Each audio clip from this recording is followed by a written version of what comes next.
What's going on, everybody? I am Brendan Scoopy Robinson, host of the Scoopy Radio podcast, also an NBA writer, do a myriad of other things, but it's not about me today.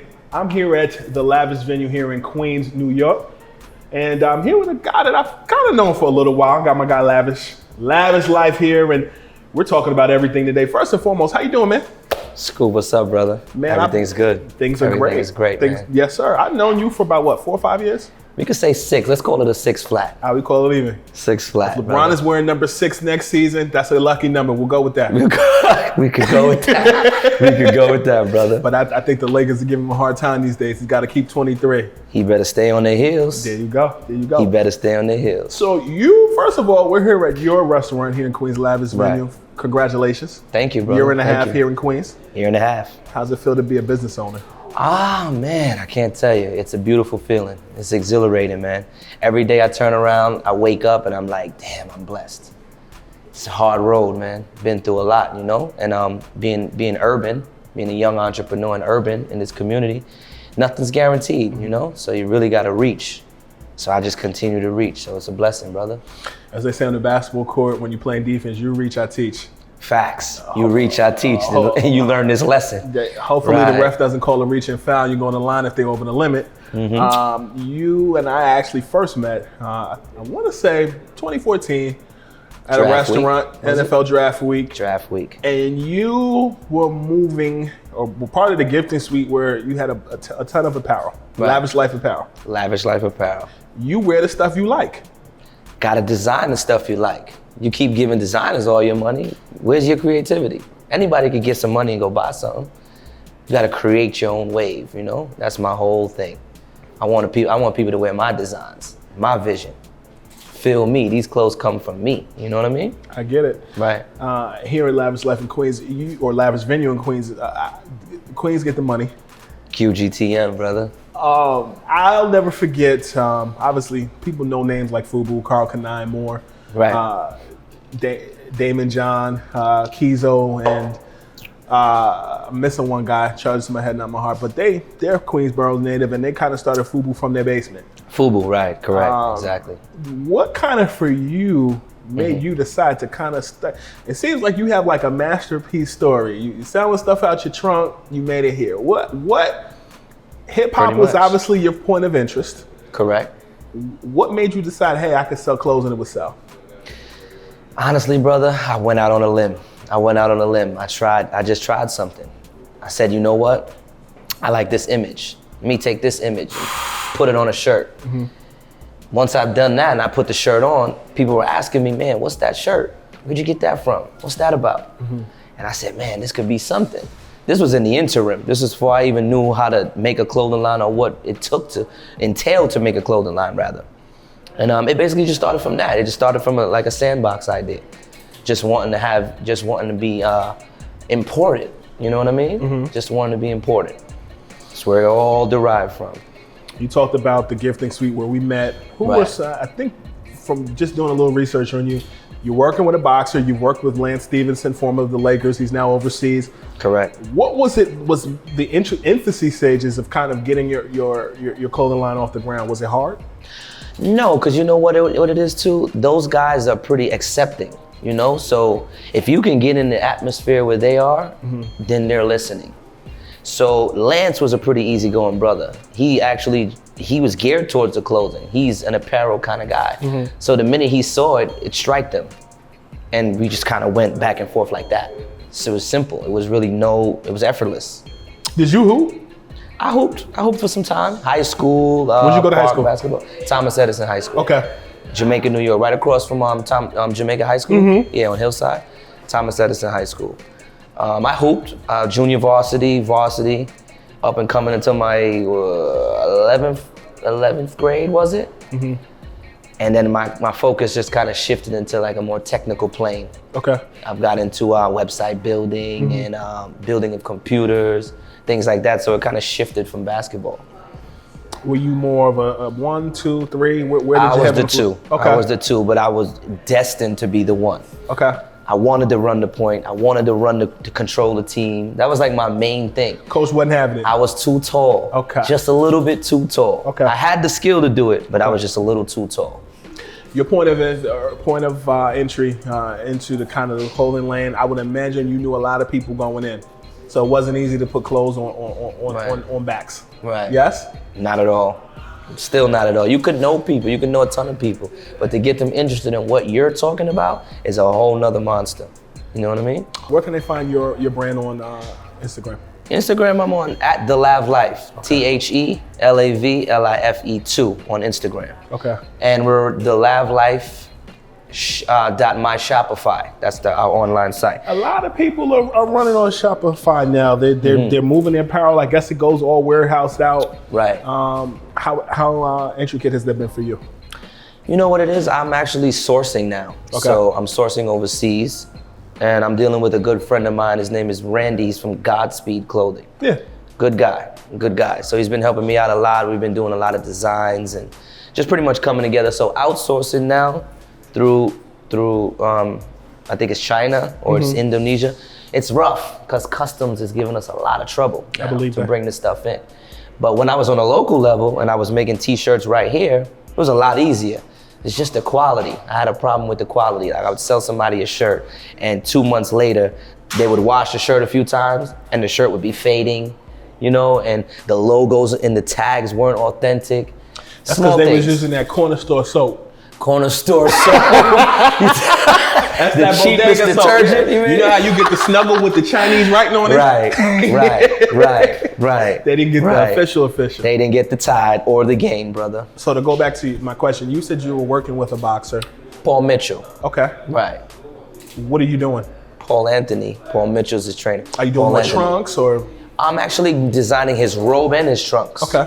And he's young, he's coming up, but the guy got a lot of heart, man, a lot of spirit. A good friend of mine connected me with him down in Gleason's, downtown Brooklyn. Famous Gleason's, Mike Tyson worked there. Exactly, famous Gleason's. So we went down there, we spoke to this guy, and this young brother's got so much ambition, you know what I mean? He just wants to be seen. So my whole thing is, I'm trying to corner certain markets. I want to get into the entertainment market deeper. I just skimmed the surface. That's how we met. That was just me skimming the surface. So now I want to get a little deeper. So I want to design this man's trunks and his robe and have him just be surrounded by a brand, you know? So he's already that important once he comes on the scene. He's Lavish Life. I'm Brandon Scoopy Robinson. We're here at the Lavish venue here in Queens, New York, talking Lavish Life clothing. Who are some of your inspirations in wanting to kind of establish your brand? My main inspiration was individuality. I wanted to be different. Excuse me, I had to be different. It was in my nature to be different, you know? And everything that I've done, I've always felt like it was lavish. You know what I mean? You sound like Rick Ross. I'm so serious though. I am so serious, Scoop. It's like, the way I do things sets myself apart from everybody else. Sure. I like lifestyles. I like the finer things. I like good threads. I like fast cars. I like beautiful women. You know what I mean? Me too. What are all those things classified as? Lavish lifestyle. Those are lavish lifestyle things. That's me. That's the inspiration of this whole brand. The venue, the lavish venue, great eats, great food, the best of the ingredients. You know what I mean? The finest in juices and berries. The finest of juices and berries. Yes, exactly.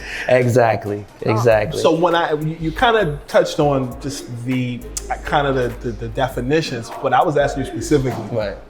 Like I mentioned Damon John earlier, as far as, you know, creating clothing. For you, who in industry-wise, name-wise, would you find inspired you? Of course, Jay. That's a giveaway. Puff is very inspirational also. I've had the pleasure of dealing with him, his son King, Justin. You know, ran elbows with these guys, and these guys are all embracing. It's just Tell me more about that. You want to know more about them? Yeah. Just parties, man. We get together. They promote for you. They'd wear your stuff. You know what I mean? They're so easy with photos. Like those guys, man, those are good people. You know how you have stars and then their sons? You know, you can't even get next to those people. They're not like that. They not like that, man. They are so down to earth and they still people at the end of the day. They're not like all caught up in the hype. You know what I mean? But King is also a good brother up and coming. Dropped another video the other day. Official. Yeah. Official. Official. New York summertime where the vibes is. You know the vibe, King. You know the vibes. The vibes. The vibes. What is it? Okay, so it's Hove, Diddy, Jewels spent a lot of time in our neighborhood. Good dude. He's actually going through a little turmoil right now. God bless him, Kim Bell, and the family. You know, who else? Who else was there for us? I had a lot of inspiration. I got my big bro, Super Dave. That was actually the owner of Slow Bucks from Queens. That whole movement, that was his brand and everything. It was him. He was a lot of my inspirations too, because he showed me that it was doable. You know what I mean? And the reach was there. 50 Cent, of course. Sha Money XL. Man, the list is endless, brother. The list is endless. As an owner of a clothing line, how hard is it as an African-American male, not to just get on, but to get on? Extremely difficult. Tell me more. Timing. Okay. Preparation. They say everybody wants luck. Everybody wants good luck. But to me, I've done a lot of reading, so I know certain things, and I know that luck, the real luck, is when opportunity meets preparation. Sure. Right? So being prepared and in the right place at the right time is how you capitalize on certain opportunities. So that's really where I'm at with it right now. Give me an example where that happened in your life. Perfect example. I went to a Swiss Beats birthday party. Zone. Taj, 2. Right. Man, I didn't even know what it was gonna be like. I just said, it's a boring night, we're gonna go out. Made a couple calls. We ended up reaching into the young brother I was telling you about the other day, Young Paris. Now, Young Paris was already doing Fashion Week movement with Philip Klein. But my good brother, Super Dave, knows Swiss. Man, we called Swiss up, we went there. We ended up backstage, brother. And the best thing about it is I had some clothes right in the car. So once I got to the door and I seen the whole vibe, I shot back to the car, went and got a bag, stuffed all the clothes in my book bag and went right back in.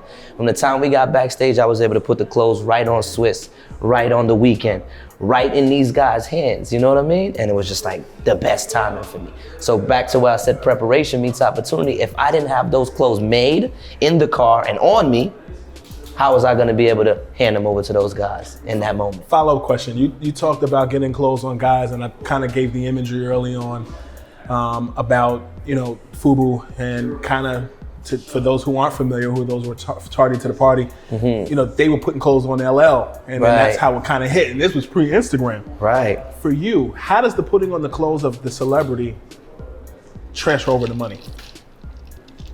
Just exposure. I mean, basically you see Rick Ross with a shirt, it's like, damn, that's the boss. Now the website gets flurry of hits.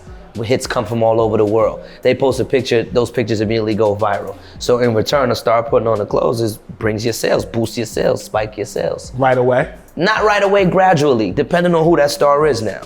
You find out who that star is, depending on who you choose, it could be endless, you never know. It could be a little bit, it could be a lot. At the end of the day, all sales is sales, you know what I mean? But I try not to focus on putting the clothes on the stars primarily. I try to focus on basically just putting the clothes on people, just regular people. Sure. You know what I mean? Because those are the moments. Because word of mouth spreads. Word of mouth spreads, and what one person is doing, most likely the other one wants to do. It's follow suit. It's one monkey doesn't stop the show. We all want to be a part of something that's moving. So if I see somebody wearing something that's new, I've never seen it. Like for instance, I made a tee with this right here, Lavish Life. Once I put that out, everybody started asking, what's this Lavish Life? What's this Lavish Life? And it just started ringing more bells, more fashion shows, more events. Getting the clothes on more and more people and in more and more faces is really my direction. Where's the craziest place you've seen, I guess maybe in print form, someone rocking your stuff and you're like, oh wow. Walking down 34th Street. Really? Sitting in a car in traffic, 34th Street's horrible, 42nd Street, horrible. Sitting right there on 34th Street at the light and see somebody walk across the street with a tee. It's like, whoa, complete stranger. Probably supported, who knows, probably bought the shirt through a site, probably through a friend. You never know, you know what I mean? Or stole it from their boyfriend and girlfriend house. Or whatever it was, wherever they got it from. Because I know some thieves that been in my house. Seriously, you better watch your garments. You better watch your garments. You know who takes the hem of my garments, I'm gonna watch. The hem of my garments. But that's the best feeling, Scoop. Just seeing a complete stranger wearing the clothes, brother. Or posting a photo and tagging you in it. You know what I mean? You'll go on your Instagram and you'll see somebody tag you and have no idea who this person is. And it's like, wow. Yeah. Secondly, doing a fashion show and all of the models are like, just flock to you. Like, wow, this guy's brand, I like this brand, I like this brand. And before they even take the clothes off, after they model it, they're already putting their clothes over it because they want to keep it. You know what I mean? That's amazing. You let them keep it? I let them keep it. All right. I let them keep it. We not that brand. We don't bring stuff out, put it on you and take it back. You can have it. All right. You know what I mean? I'm gonna pull on like 20 hoodies before I leave. I'm gonna keep. You say I can have it, you got them on tape, right? Good luck with that. Still summertime. School. Crazy, man. You and I, the point of entry, for those who are new to the program, your Lavish Life clothing, I remember the draft, Right. NFL draft. I saw you at the Clyde Frazier's, but then after that, we bumped into each other again. And this is like a lavish moment. Seriously. Seriously. You caught that, right? It was a draft after party. Meek was performing. Right. And then right after, Meek was performing and taking pictures with Drake. This was pre-beef. This was like a year in advance. Right, I remember. Joel Santana was there. A bunch of people were there. And you kind of had some involvement. Like, I know that there was Charles James, who played for the Giants at the time. Charles Odell James had just got drafted. brand new in the draft. And a bunch of other guys on the Giants. You kind of had your clothing in the Giants locker room Correct. back then. Correct. On a scale of 1 to 10, how cool is that? How cool was that? Yes, a scale of 1 to 10. 10. On 10. I would have told him 200. 300. That was 300. Okay. Yeah, no, but that right there was big. How much were they ringing your phone off the hook trying to get some clothes? Man, I sold out all my inventory a week after that event. Wow. Immediately. Charles James put it on his Instagram, was out of there. All the royal blue was gone for Giants. They needed it for the trip on the plane. Heavy. And you know what? He wore it regular. He wore it at home with his dog and his kids, regular. Not just to, promote. He just liked the garment. He liked the whole idea of Lavish. And that at that same party when Meek Mill was performing, that was my interim of the brand. Like it wasn't even to the point where it was like a full brand yet. It was just teas. You know what I mean? Yeah. Now it's a brand. Now we are told a brand, but this is 5 years later. That was just t-shirts, bro. And we got in that mix. You sounded like Jay. I sell Coke like Pepsi. I don't care what the product is. That's a whole fact. Yeah. That's a whole fact, brother. I put it right there where it needed to be. But a lot of that right there was also timing again. It's 9 o'clock. Look how that happened. It's 9 o'clock. It's 9 o'clock. You know where your know children your are?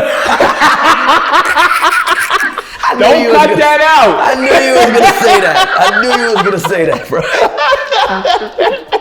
We're about an hour early though. 10 Seriously. o'clock, you know where You your did children all right. are. If you grew up in New York City, tri-state area, you know that like the back That of your street head. light is on. Yes. You know who was at the door.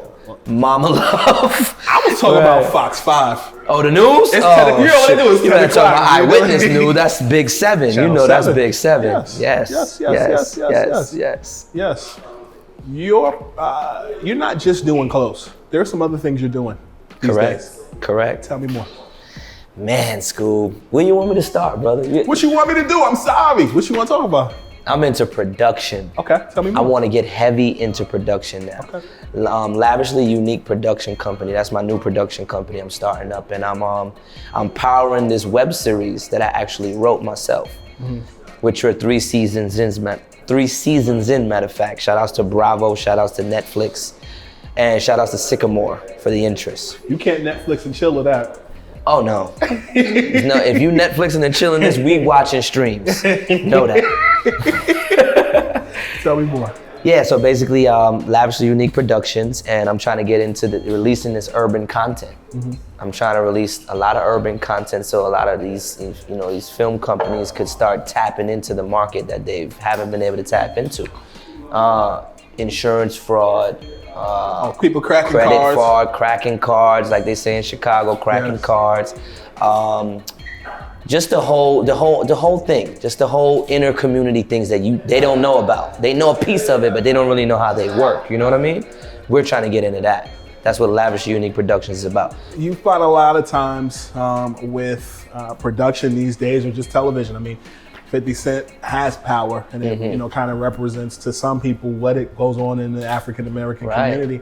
Right. But that's not the only thing that goes on. You do see success stories. I think when you look at ABC and you see Blackish, it kind of shows the reverse, where people who maybe grew up in the inner city, have 9-to-5s and have kids, and integrate into the suburbs, and you're next door with someone of Asian descent or someone of Jewish descent and more.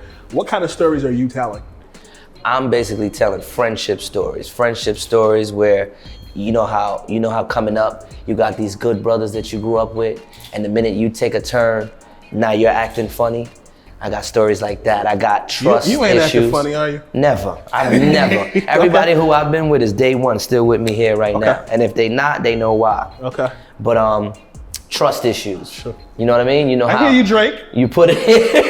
You put in trust in people. They know about your lifestyle, what you do, and sometimes that turns around and bites you right in your ass. You know what I mean? So it's about that. It's about hustling. It's about the thrill of hustling, using hustlers for the right and the wrong reasons. It's little stories like that. So basically in this whole series, it's about a lot of small different lessons that come together for a bigger picture, which is the story of our lives. You know what I mean? So vicariously, one of the characters are me, and two of the other characters are friends of mine that I had coming up. You mentioned Joel Santana earlier. Right. He had a song called Days of Our Lives. I remember. That instrumental was fire. I'm definitely gonna keep that one in mind. You just brought me back to that. How did you grow up? I grew up the same way. Full household, single parent for a little while, had a stepfather, had siblings younger, and my mother brought us siblings into our lives at younger ages, but mostly the only child for a lot. Totally loved, never spoiled. My mother was a go-getter. She was outside, she was in the street, she did whatever she had to do. I'm from Guyana, so being from Guyana is already rough, you know what I mean? And migrating to this country, I was born here, but migrating to this country for my mother was rough. So our transition was all on my grandmother at that time. And she sustained us. She worked a job, she worked a nurse, the hospital for years until she actually had knee problems. And then that knee actually ultimately took her out, and then my mother took over, you know what I mean? So I grew up regular household. So you were first generation kid growing up here then? Yeah. How difficult was that for you? Did you get teased? Totally. I had this haircut that was like a flat top. Everybody used to tease me for that. I was skinny. I had these ears, these same ears that are like weird at the back there. Yo, bro, that was the worst part. They was calling you Will Smith? They was calling me all types of stuff. Then I had these teeth. Oh my God. You go through the teeth phase. It was just a lot. I was different, I was different. I remember when I was in grade school, I went to school with this kid. You know how when you sit in gym class and you sit in rows and they call your name in attendance? Yeah. This Indian kid that was sitting in front of me, and he had these sneakers on, and they had 4 stripes and it said Adidas. Adidas? Yeah. So I was sitting behind him. I was the main one going in, right? Oh my God, roasting. For you, was it difficult being like the first generation kid and your mother being a nurse? Like, were your parents steering you in that direction where you had to do something more stable? No, my parents made sure I had it. Made sure I had whatever made me happy. Definitely had no Adidas. I had Adidas. You know what I mean? Occasionally, I'll get a couple pair of Penny Hardaways. Okay. The foams. What I mean? Or some foam. Not the foams. Remember, the ones that he had with the check in the front from Magic? Oh, yeah. Those, maybe some 1 or 2 Jordan 1s, maybe 2s, 3s. I used to get a couple of kicks, 4s. My mother did right. She made sure I was right. Only if I did bad, I would have to go to school in the sneaker that I cleaned the yard with. Oh, the one that the back of the sneakers were like slanted like this from being all ran down. Look like your sneakers was doing a gangster league. Right, the gangster league, right? But only if I was bad. So other than that, grades were good, kept a fresh pair of J's.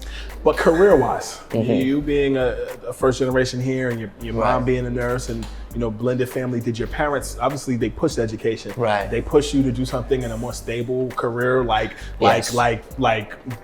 maybe the medical field or like accounting field? Like, what was that like in the house? Where did they push you? Man, my mother pushed me to go to college to do, just basically to follow whatever I wanted. Sure. So she wanted me to have a career job, yes. Okay. So I picked technology. At first it was basketball. Okay.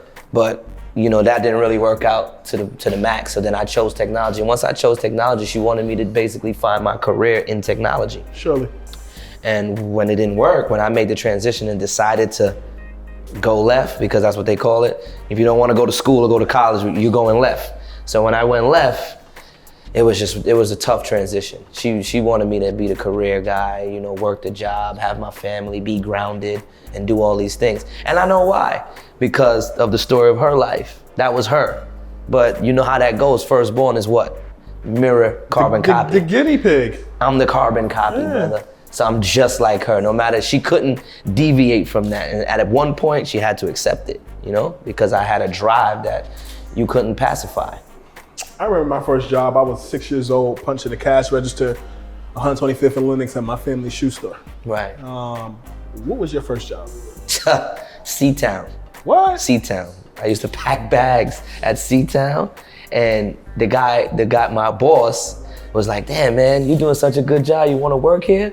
So then he employed me there. Then I ended up being like a maintenance, a stocker. And then from there, I went to Western Beef. So it was I feel like everybody in Brooklyn, Queens, Bronx worked at Western Beef. For real, you had to touch Western Beef, bro. You had to, because they were hiring and firing people so crazy. Turnover was crazy. You was able to get in there, and I can't lie. They had some joints that was working those registers, bro. So you know you wanted to get into Western Beef. You know my mind is moving the way you said that, but we on camera. I'll tell you what I'm thinking later. We are at Lavish Venue here in Queens. Brandon Scoopy Robinson here with my man Lavish Life, talking about everything from jobs to the meat at Western Beef. No freaky. You caught that, right? The meat. Come on, brother. Come on. You, what did you take from those jobs at C-Town and Western Beef that you still apply to today? I guess just being serious, being serious about whatever it is that you're gonna do. You know, what you're gonna spend your time on is important. Sure. So if I'm gonna do something, I live by this moral. If I'm gonna do something, I'm gonna do it the best. So no matter what it is. So if I was a stocker, I was the best stocker. If I was the cashier, my till was never short. You know what I mean? And then once I left that and went into retail, I'm gonna get the most sales on this floor. Once I'm out there, I'ma smile, I'ma talk, I'ma mingle. You know what I mean? I'ma make it work. I'ma do whatever I can do to do the best of my ability for whatever it is I'm gonna do. You know what I think? I think you was watching Martin Luther King's quote book before you came in here. No, brother, stop that. He said one time, if you're a street sweeper, you'd be the best street sweeper there is. Correct, though. He said a whole bunch of other stuff, but I don't want to misquote him. Mm-hmm. But your story, the way you're talking about it, makes me think of an old Queens tale. You might have heard of it, Coming to America, McDowell's. Yeah, right. You worked all the way up to fries? Yes. McDowell's, yes. even was a fake security guard for him. Yeah. You don't even remember what he did to that. Yeah. Right. Okay. So that's the same concept, brother. Same exact concept.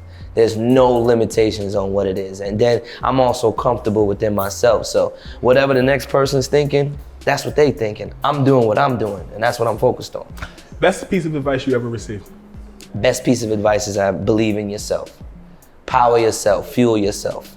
That's the best piece of advice. I heard that from my stepfather over the years, but some influential people always told me outside, believe in yourself, power yourself, fuel yourself. Because if you don't believe in yourself, who's gonna believe in you? Who will? Right. All right, so we've got Lavish Life Clothing. We have Lavish Venue, the restaurant. Make sure you guys check that out. Farmers Boulevard here in Queens. Right. And then you've got the production stuff. What else you got going on? I've got Lavish Life Pet Grooming on the horizon. What, you Dame and Dash making pet cookies? You never know. I might open me a little bakery too. Start some CBD treats or something like that. Doing you know what I mean? Infusing. The key is about infusing. You know it's something when you see guys in the corner. Yo, I got them new edibles. Then you know it's real, right? Yeah, right. Right. I don't know how I feel about buying that in the corner from the guy. I don't know how I feel about it either. I don't know how I feel about it either. And then where did he bake that edible? Where did that, right? Did he bake it next to the can of Raid? Exactly. Right. So a lot of that we don't know, brother. A lot of that we don't know. So basically what this is now, Lavish Life Pet Grooming, is a basement business that I've had years ago. I actually started it with an individual who I don't talk with now, but the blueprint has already been laid. You know what I mean? So my position is like, I'm bringing it back. And then also for my community, man. How many people you know have dogs, Scoob? A lot. Seriously, you might. Some people are dogs, but go ahead. Right. But we can't put leashes on them and throw them in the tub, though. Right. So we ain't gonna talk about that. Right. That was actually pretty good. Like I just said, correct. So now where we are is like, you go outside, you see people walking their dogs 8 in the morning, top of the morning, midday, end of the night, right? And it's like, we don't have no avenues for these dogs. And these dogs aren't just dogs, these are people's children. Like they love them, you know what I mean? Sometimes more than they love their own family members. So the whole thing is a basement business that the blueprint has been laid, and I figured it just needed an opportunity again to be able to come to the forefront and make it accessible to where it's now feeding the community instead of just making money. You know what I mean? It's just bringing more avenues, more sites into the neighborhood. So now it's from Farmers Boulevard to Linden Boulevard. This one's actually going to be on Linden Boulevard and 227th Street, called the Lavish Life Pet Grooming. You including in these neighborhoods? Yeah, Queens, big Queens, Sir. Big Queens, Linden. brother. Yes, sir. Big Queens. So that's that. So that's where that is. The whole fuel from that came from owning dogs myself. I've always owned dogs, poodles, Yorkies, Malteses. Call it what you want. You remember when it was one time when you were gay for owning those dogs? Oh, this guy got this little ass dog. What is he? Right. No, I always loved those dogs. I had one named Louie. You just bougie. Best dog. You just bougie. I'm a little bougie. Sue me. I'm a little bougie. But it comes from owning those dogs, There brother. you go. And I said, you know what? Brother, I used to pay $70, $85 to groom this dog. Monthly. Seriously? All right, you know what? Something got to give. Right. Made a platform. There you go. Cut the price in half. $40. Bring your dog. Take care of it. You're talking to the Frank Lucas of dog care. You importing it straight off the jet. Straight off the jet. So you've got the dog stuff going on. Anything else? No, that pretty much sums it up. Production, grooming, the restaurant, the clothing. Pretty much sums it up for now. Okay. For the most part. Where can people find more information on everything that you got going on? All right, let's start from the top. Lavish Life Clothing at the Lav Life 2 Instagram, Lavish Life Clothing on Facebook. The Lavish Venue, the bar, Farmers Boulevard, 11469 Farmers Boulevard, Instagram at the Lavish Venue, no underscores. Lavishly Unique Productions, no Instagram, just stay tuned for a series named Bands that we're gonna be releasing probably within the next month or so, maybe 2 months. And I also got Westlife on there also. Don West, my brother's also helping me film that Bands too, also. Lavish Life Pet Grooming at Lavish Pets on Instagram, and you can see us on Facebook, Lavish Life Pet Grooming on Facebook. We're doing a grand opening mid-September for that, and that's also Linden Boulevard, 227th Street. And yeah, that's about sums it up right there, Scoob. I think we got it covered. So today I learned Guyanese, but you still had the pennies. Correct. And I learned that Western beef is where you find all the joints at. That's a fact. Let's do that again. You kill me. You heard it first, Lavish Life, Scoob B. We out. Peace.